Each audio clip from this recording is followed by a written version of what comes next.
Standing in the boardroom where my family had just voted me out of the company I built from nothing, my sister's words still echoed. "Face it, Madison, you would not last a week without us." The irony was not lost on me as I clutched the USB drive containing evidence of their decade-long embezzlement scheme. They thought they were cutting me loose, but they had just freed me to destroy everything they had stolen. Sometimes, the best revenge comes wrapped in a pink slip. Hey, everyone, watching from around the world. If this family betrayal story already has your blood boiling, like mine was, smash that like button and hit subscribe because you are about to witness the most satisfying takedown of entitled family members you have ever seen. Trust me, you do not want to miss how this ends. 6 months earlier, everything seemed perfect in my carefully constructed world.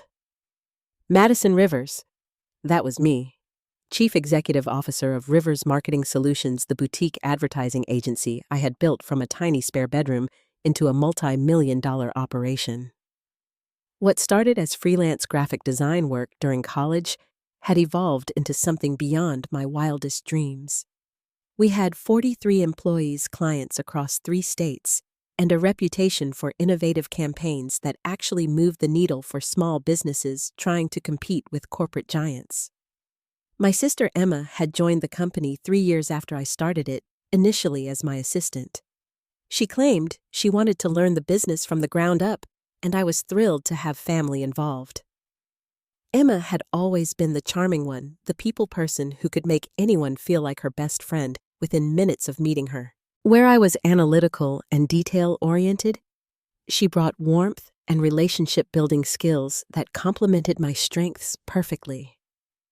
Our younger brother Jake came aboard a year later, fresh out of business school, with big ideas about expansion and modernization. He impressed me with his knowledge of digital marketing trends and data analytics. Within 2 years, I had promoted him to Chief Marketing Officer, while Emma had worked her way up to Vice President of Client Relations. On paper, we were the perfect sibling team, each bringing unique strengths to build something extraordinary together.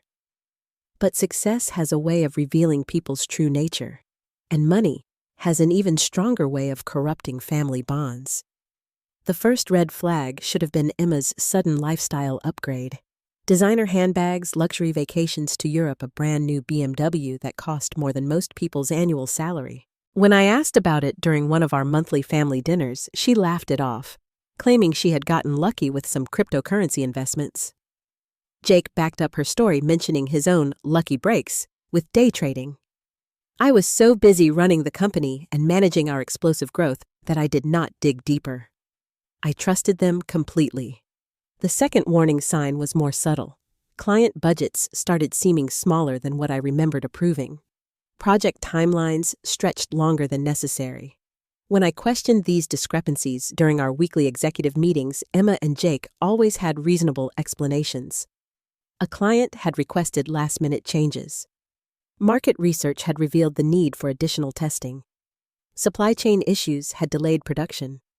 Every excuse sounded legitimate, and I had trained myself to delegate rather than micromanage every detail. The third sign was the most obvious, but somehow I missed it entirely. Our profit margins were shrinking despite increased revenue. When I brought this concern to our quarterly board meeting, yes, we had actually grown large enough to have a proper board of directors, including Emma, Jake, and 3 outside advisors I had carefully selected. The response was unanimous that this was normal growing pains. Emma presented detailed charts showing how reinvestment in infrastructure and talent acquisition would pay dividends in the long run. Jake supported her analysis with market data suggesting our current trajectory was actually ahead of industry standards. I should have trusted my instincts, but these were not just business partners. These were my siblings, the same people who had supported my entrepreneurial dreams when everyone else called me crazy for leaving my stable corporate job.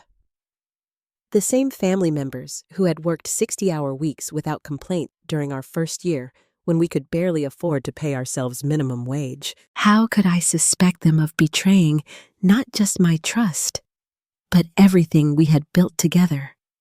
The discovery happened by complete accident on a rainy Thursday evening in October.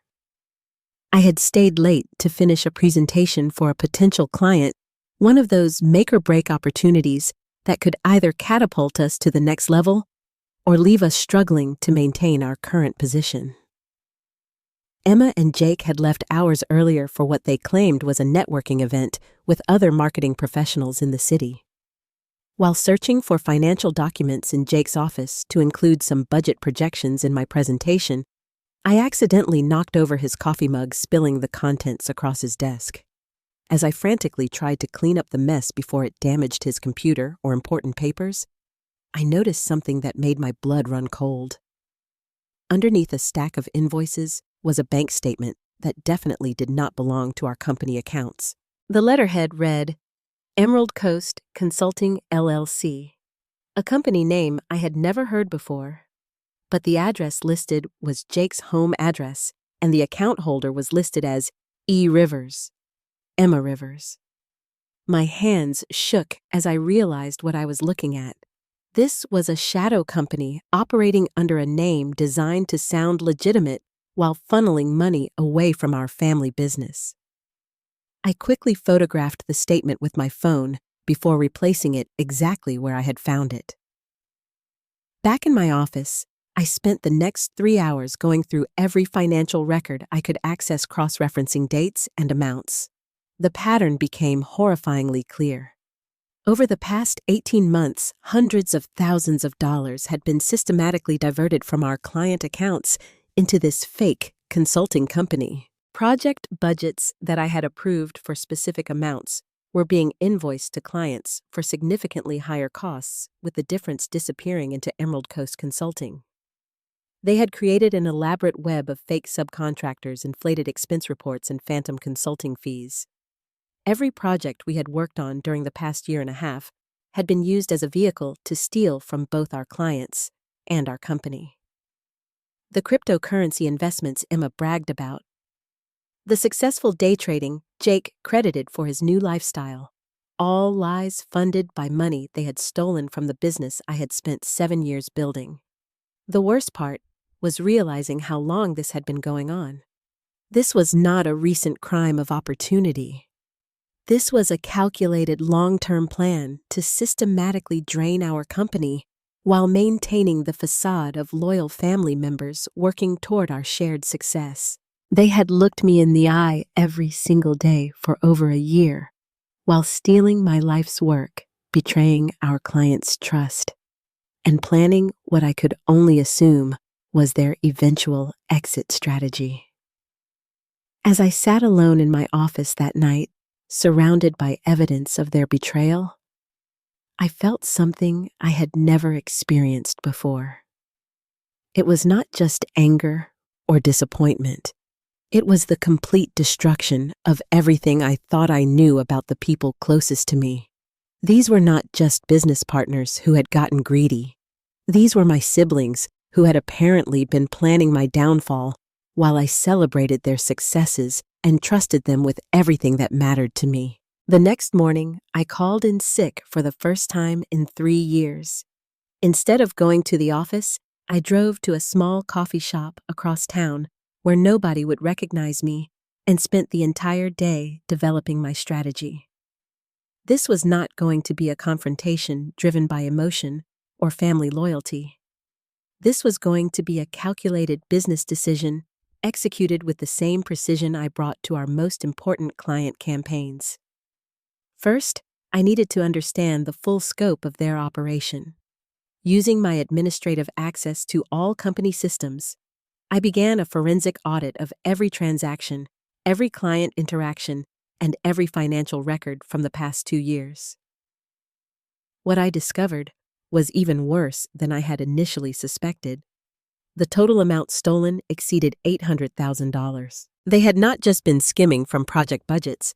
They had created entirely fictitious consulting contracts, charged clients for services that were never provided, and even forged my signature on documents authorizing payments to their fake company. The sophistication of their scheme was almost impressive. They had established Emerald Coast Consulting with all the proper legal documentation, complete with a professional website, fake testimonials, and a carefully crafted backstory about specializing in strategic marketing implementation. They had even gone so far as to create fake employees with professional headshots and detailed biographies. Any client who bothered to research the company would find a completely legitimate-looking business with years of supposed experience and glowing reviews. But Emma and Jake had made one critical mistake in their elaborate deception. They had grown comfortable with their success and started taking bigger risks. Recent invoices showed they were no longer content with skimming reasonable percentages from existing projects. They had begun creating entirely phantom contracts, billing clients for massive consulting fees on projects that existed only on paper. This escalation told me everything I needed to know about their long-term intentions. They were not planning to continue this indefinitely. They were building toward a major payday that would allow them to disappear with enough money to start over somewhere else. The timeline became clear as I pieced together their communications with various clients. They had been laying groundwork for several months to position themselves as the real brains behind our company's success. In email chains I had not been included on, Emma had been subtly suggesting to key clients that my role was becoming more ceremonial, while she and Jake handled all the strategic work.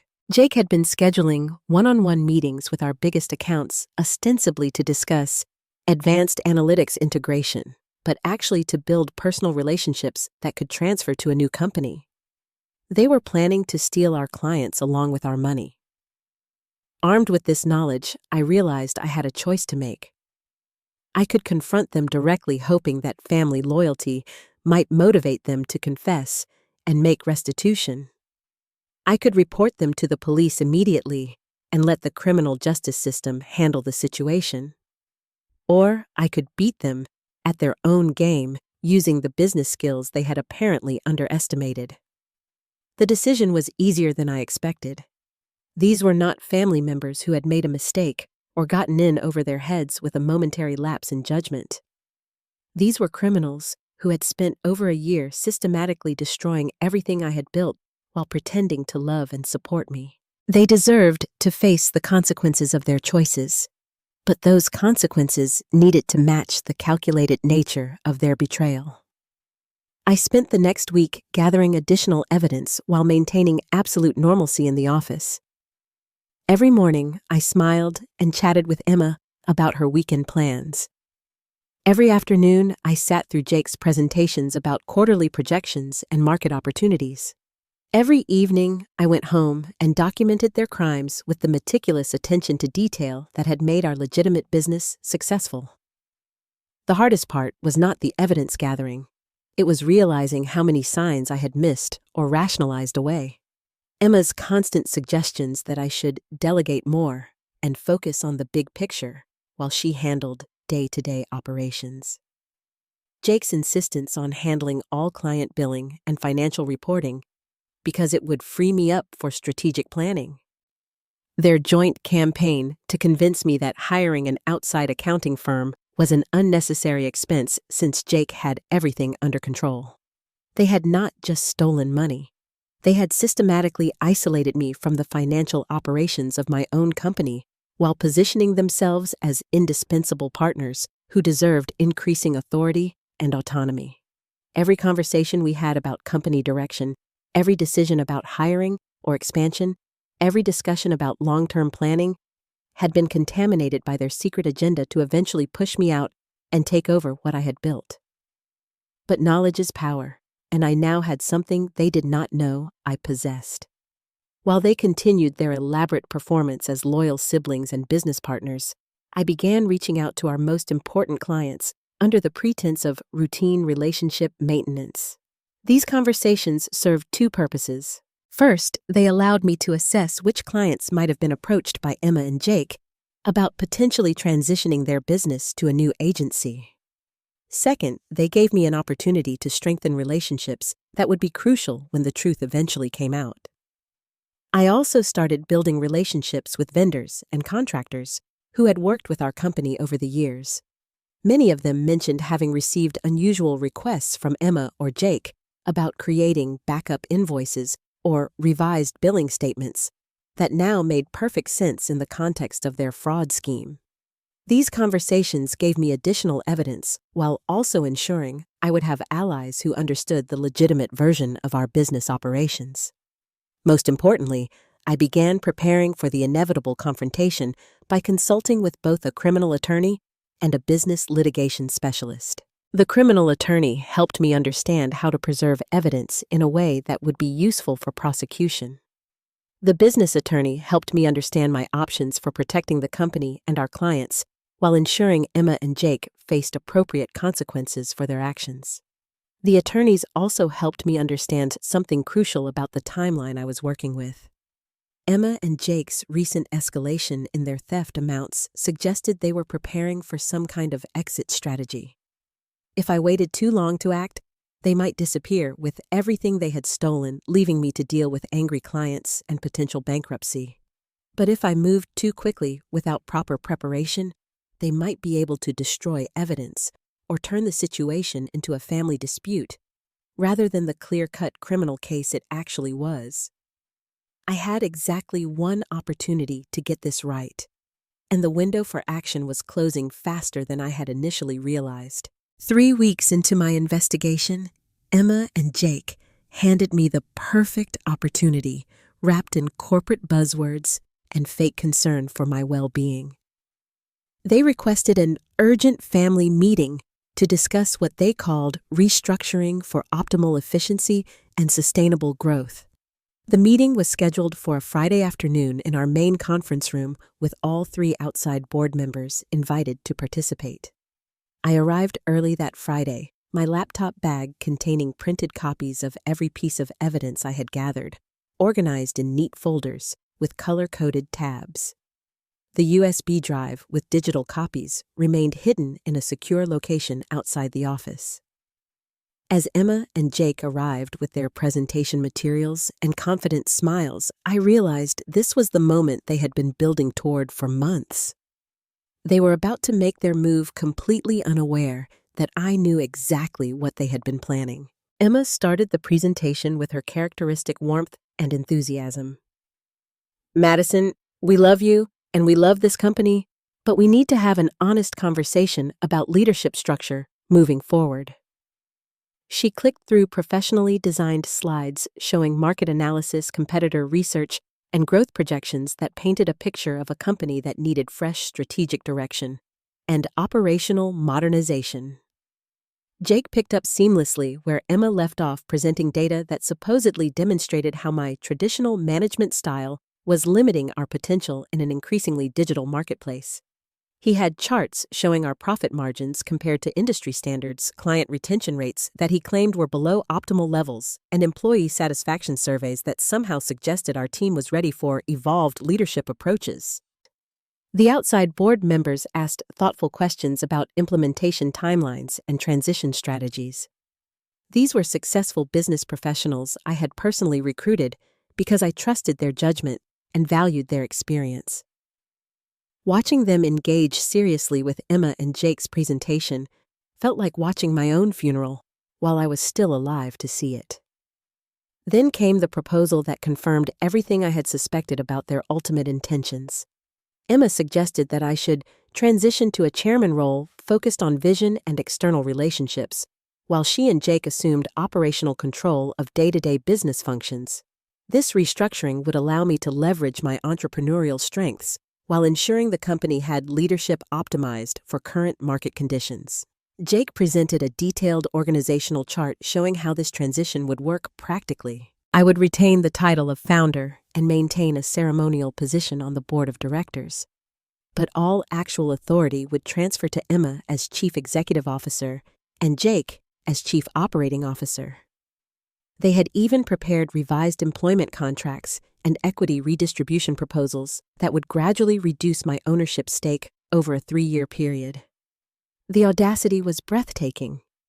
They were asking me to voluntarily sign away control of the company I had built using my own conference room and presenting their proposal to board members I had recruited all while continuing to steal hundreds of thousands of dollars from our clients.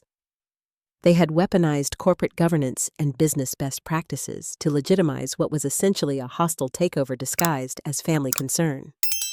But the most insulting aspect was how they framed their argument. According to Emma, this transition was necessary because I had become too emotionally invested in day-to-day operations and needed to step back for my own well-being. Jake supported this narrative by suggesting that my perfectionist tendencies were creating bottlenecks that prevented the company from scaling effectively.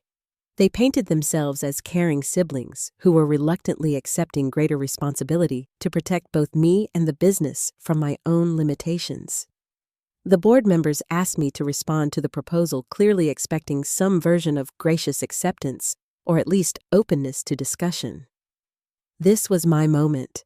I could expose Emma and Jake immediately, turning their carefully planned presentation into a public confrontation. Or I could play along a little longer, gathering additional intelligence about their plans while maintaining the element of surprise. I chose a third option that they definitely had not anticipated. This is obviously a significant proposal that deserves serious consideration, I said, maintaining the same calm professionalism I brought to client presentations. Before we make any decisions about restructuring, I think we should conduct a comprehensive audit of our current financial position. I want to make sure we have complete transparency about our assets, liabilities, and cash flow before we change our leadership structure. Emma's smile flickered for just a moment before returning to full brightness. Of course, transparency is always important. Jake has all our financial records organized and ready for review whenever you would like to examine them. Actually, I think we should bring in an external accounting firm to handle the audit. I continued watching Jake's expression carefully. Given the significance of this transition, we want to make sure everything is properly documented for legal and insurance purposes. I have already reached out to Morrison and Associates. They specialize in small business acquisitions and restructuring. Now Jake looked genuinely concerned. Madison, that seems like an unnecessary expense. I have been managing our books meticulously, and everything is completely transparent. An outside audit could delay our timeline by months. Which brings up another important point, I said, turning to address the board members directly. I appreciate Emma and Jake's willingness to take on additional responsibility, but I want to make sure we are making this decision based on complete information rather than rushing into changes that might not be reversible. One of the board members, a retired executive named Patricia Williams, who had built and sold 2 successful companies, nodded thoughtfully. Madison raises valid concerns. If we are talking about fundamental changes to ownership and control, we absolutely should have an independent financial review. That is standard practice for any significant corporate restructuring. Emma tried to recover the momentum. Of course, we want to be thorough, but I think we also need to consider the competitive landscape. Our main competitors are moving aggressively to capture market share, and delays in decision-making could cost us opportunities. What specific opportunities are you concerned about? I asked, genuinely curious about how far they were willing to push their deception. Are there particular clients or contracts that are time-sensitive? Jake jumped in with a prepared answer about emerging social media advertising platforms and artificial intelligence integration opportunities that required rapid implementation timelines. As he spoke, I realized they had created an entire narrative about market urgency to pressure me into making decisions without proper due diligence. This was not just financial fraud. This was sophisticated psychological manipulation designed to exploit my trust and my concern for our company's competitive position. The meeting concluded with an agreement to schedule the external audit and reconvene in 30 days to continue discussing the restructuring proposal.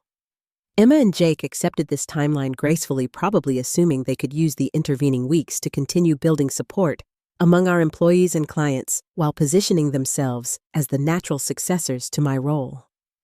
What they did not know was that I had already scheduled the audit for the following Monday, and Morrison and Associates specialized in forensic accounting with particular expertise in internal fraud investigations. They also did not know that I had been secretly recording every conversation about company business for the past 2 weeks, or that I had already provided preliminary evidence to both my criminal attorney and a federal investigator who specialized in business fraud cases.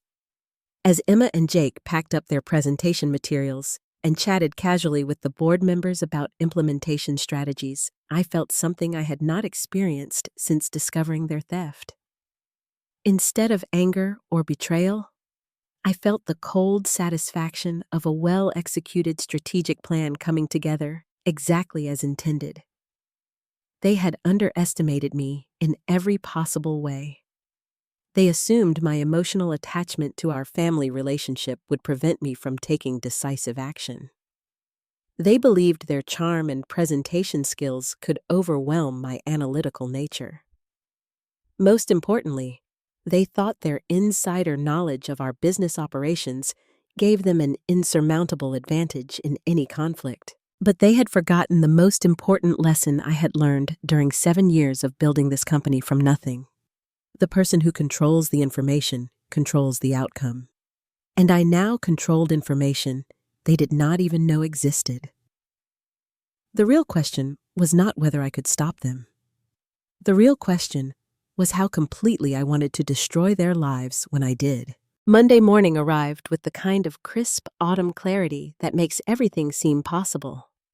Morrison and Associates had already been working through our financial records for 3 days when I received the call I had been waiting for. Special Agent Rebecca Martinez from the Federal Bureau of Investigation's White-Collar Crime Unit was ready to move forward with the investigation. "We have enough evidence to proceed," Agent Martinez told me during our conference call. "The forensic accounting team has confirmed systematic fraud totaling just over $900,000. More importantly, they discovered evidence that your siblings have been planning to liquidate their positions and disappear within the next 60 days. The timeline explained everything. Emma had recently submitted vacation requests for an extended trip to Costa Rica, supposedly to explore new markets for international expansion. Jake had been asking seemingly innocent questions about extradition treaties and offshore banking regulations, claiming he was researching opportunities for clients interested in international investments. They were not just planning to steal from our company. They were planning to flee the country with everything they had taken. Agent Martinez continued with details that made my blood run cold. "We found communications indicating they have been negotiating with 3 of your largest clients about transferring their contracts to a new agency they plan to establish in Costa Rica. They have also been liquidating assets and converting funds to cryptocurrency that would be virtually impossible to recover once they leave the United States." This was not just betrayal or even simple theft. This was the complete destruction of everything I had built, carefully planned, and executed by the people I had trusted most in the world. They were not content to steal money and disappear quietly. They wanted to take our clients, destroy our reputation, and leave me with nothing but debt and legal liability for their crimes. But knowledge is power, and I now held all the cards they thought they were playing in secret. The next morning, I called another family meeting this time, with only Emma and Jake in attendance. I told them I had been thinking about their restructuring proposal and wanted to discuss some details before we involved the board members again. They arrived at my office with the confident energy of people who believed victory was within their grasp. "I have been doing some thinking about what you said regarding stepping back from operations." I began maintaining the same tone I might use to discuss lunch plans. "You are right that I have been micromanaging too many details instead of focusing on strategic vision." Emma practically glowed with satisfaction. "Madison, we are so glad you are open to this transition. We really believe this restructuring will benefit everyone, especially you." Before we move forward, though, I want to make sure I understand our current financial position. I continued pulling out a folder that contained just a fraction of the evidence I had gathered.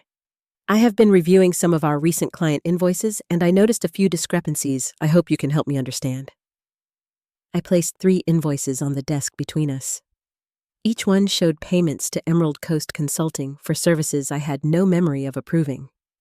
Jake glanced at the documents, and his face remained perfectly composed, but I noticed his left hand forming a tight fist, a tell he had exhibited since childhood whenever he was caught in a lie. "These look like standard subcontractor payments," Jake said smoothly. "We have been using Emerald Coast for specialized analytics work that requires expertise we do not have in-house. It is more cost-effective than hiring additional full-time employees." "That makes sense," I replied, pulling out another document. "Can you help me understand this contract with them? According to this paperwork, we have been paying Emerald Coast Consulting over $40,000 per month for the past 18 months, but I cannot find any work product or deliverables that correspond to these payments." Emma jumped in to support Jake's explanation. "The analytics work they provide is highly technical. Most of it involves back-end data processing that integrates with our existing systems. The value is not always visible in traditional deliverables because it enhances the effectiveness of our overall campaigns." I nodded thoughtfully, as if their explanation was perfectly reasonable. "That definitely sounds valuable. I would love to meet with their team to better understand how we can expand this partnership. Can you arrange a meeting with the principals of Emerald Coast Consulting?" The room went completely silent. Emma and Jake exchanged a glance that lasted maybe 3 seconds, but felt like an eternity. In that moment, I saw everything I needed to confirm that they understood exactly how trapped they were. "The Emerald Coast team is pretty exclusive," Emma finally said. "They work with very few clients and prefer to maintain anonymity to protect their proprietary methodologies. Most of their communication goes through Jake since he has the technical background to understand their work." "I appreciate their need for confidentiality," I said, pulling out my phone. "But as CEO, I really should have direct contact with any vendor we are paying this much money. In fact, I went ahead and called their main number this morning to introduce myself."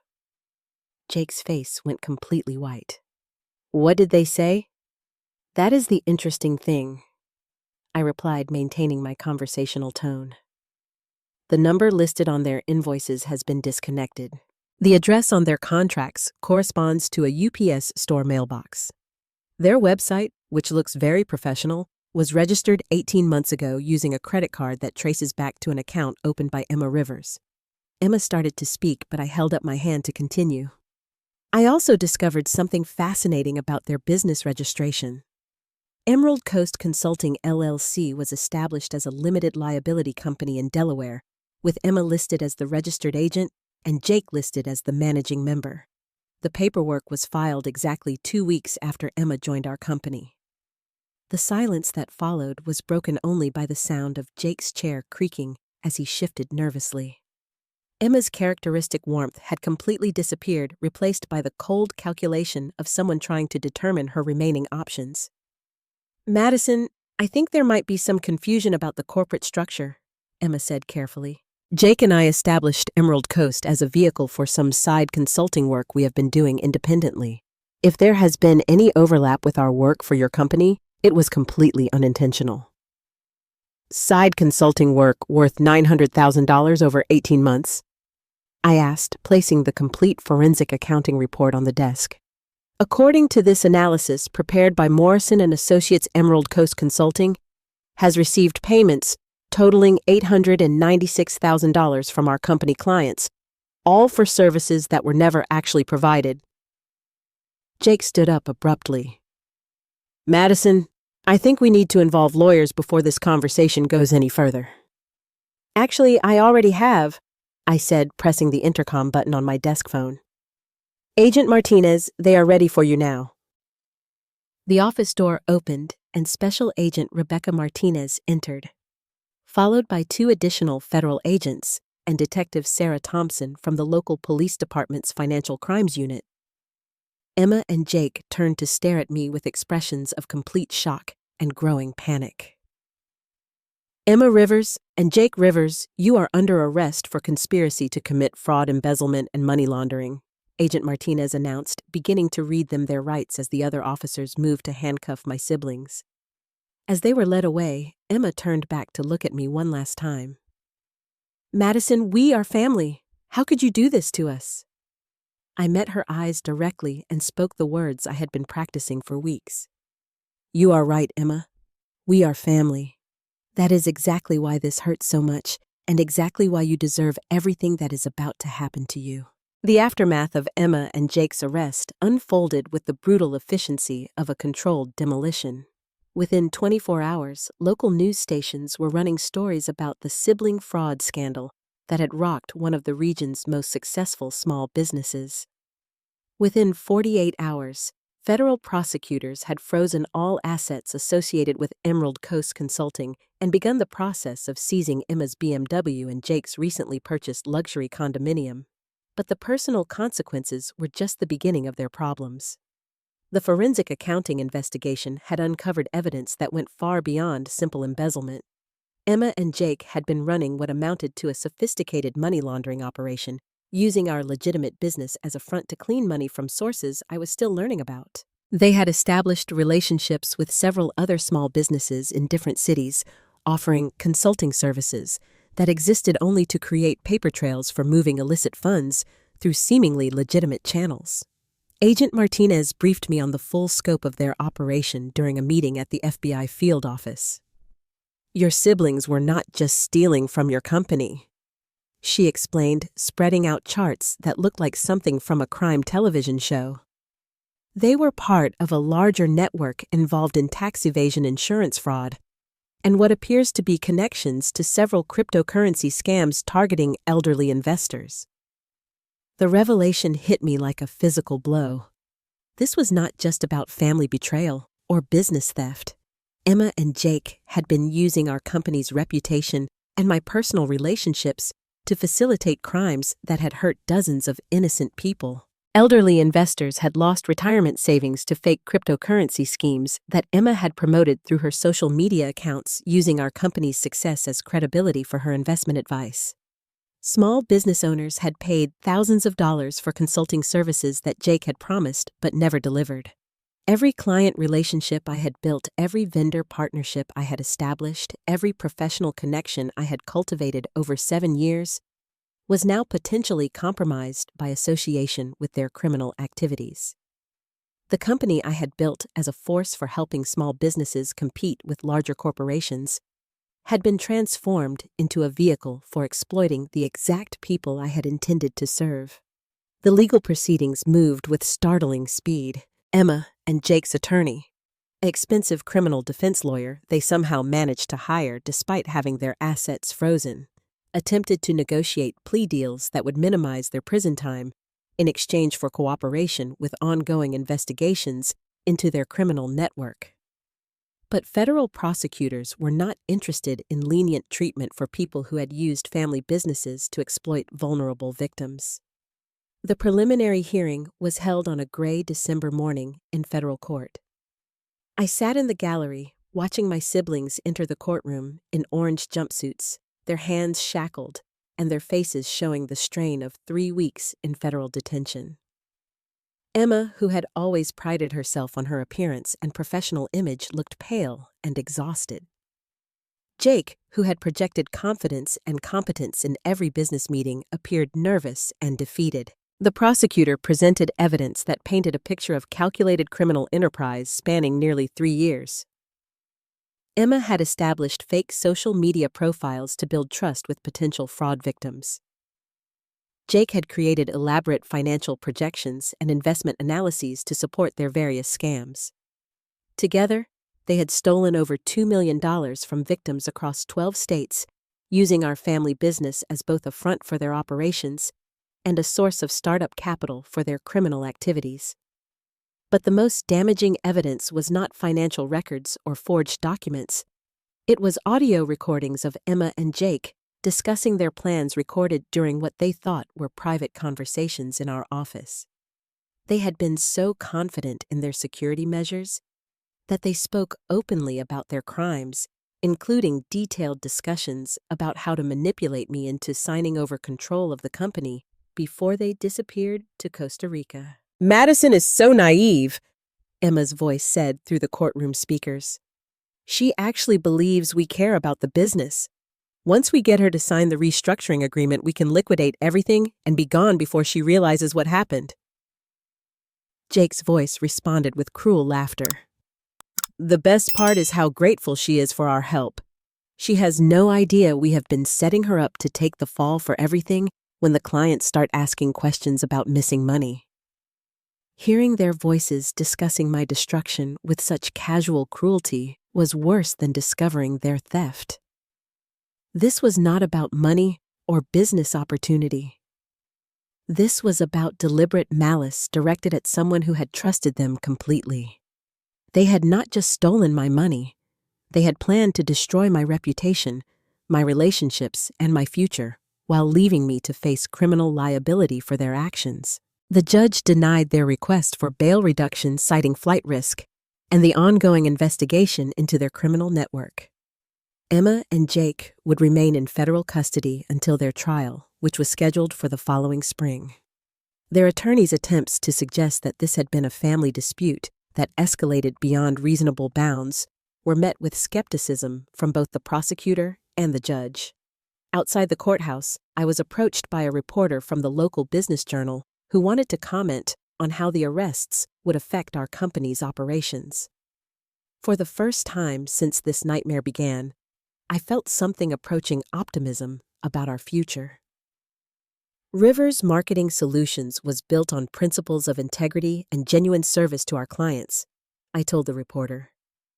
The criminal actions of 2 former employees do not reflect our values or our commitment to the businesses we serve. We are cooperating fully with law enforcement to ensure justice is served, and we remain focused on delivering excellent results for our clients.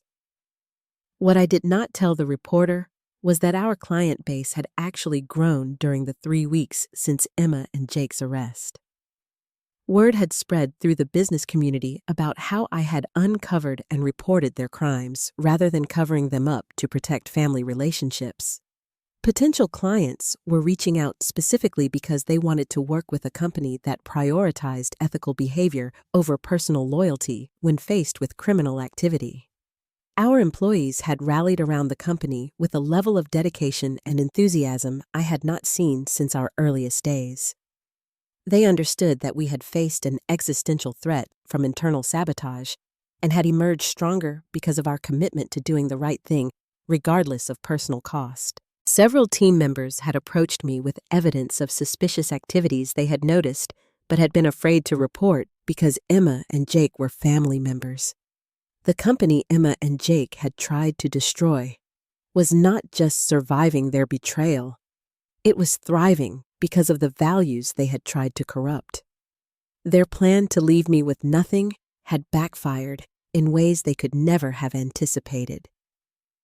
Instead of destroying my business, their crimes had revealed the strength of the culture we had built and the loyalty of the people who shared our genuine commitment to helping small businesses succeed. Justice was not just being served through the criminal proceedings. Justice was being served through the complete failure of their plan to profit from betraying everything we had built together. 8 months later, I stood in the same conference room where Emma and Jake had tried to steal my company, but everything had changed in ways I could never have imagined. The space that had once hosted their elaborate deception now buzzed with the energy of genuine collaboration, as our expanded team planned campaigns for clients who had specifically chosen to work with us because of our reputation for integrity. The federal trial had concluded 3 weeks earlier, with guilty verdicts on all counts. Emma received 7 years in federal prison for her role in organizing the fraud network, while Jake received 6 years for his participation in the money laundering schemes. Their sentences included full restitution to all victims and permanent prohibition from working in financial services or business consulting. The judge had been particularly harsh in his sentencing remarks, noting that they had betrayed not only their sister's trust, but the trust of countless small business owners who believed they were receiving legitimate services. But the true measure of justice was not found in their prison sentences or financial penalties. It was found in the transformation of everything they had tried to destroy.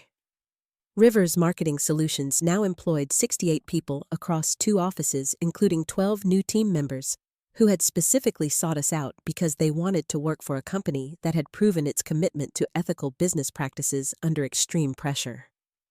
Our client roster had expanded to include businesses in 7 states, many of whom had approached us after reading about how we had handled the internal fraud investigation. The most satisfying development was the launch of our new division focused specifically on helping businesses implement fraud prevention and ethical compliance programs. Small business owners across the region were requesting consulting services to help them identify potential internal threats and establish systems to prevent the kind of betrayal I had experienced. We had turned our most painful experience into a valuable service that protected other entrepreneurs from similar devastation.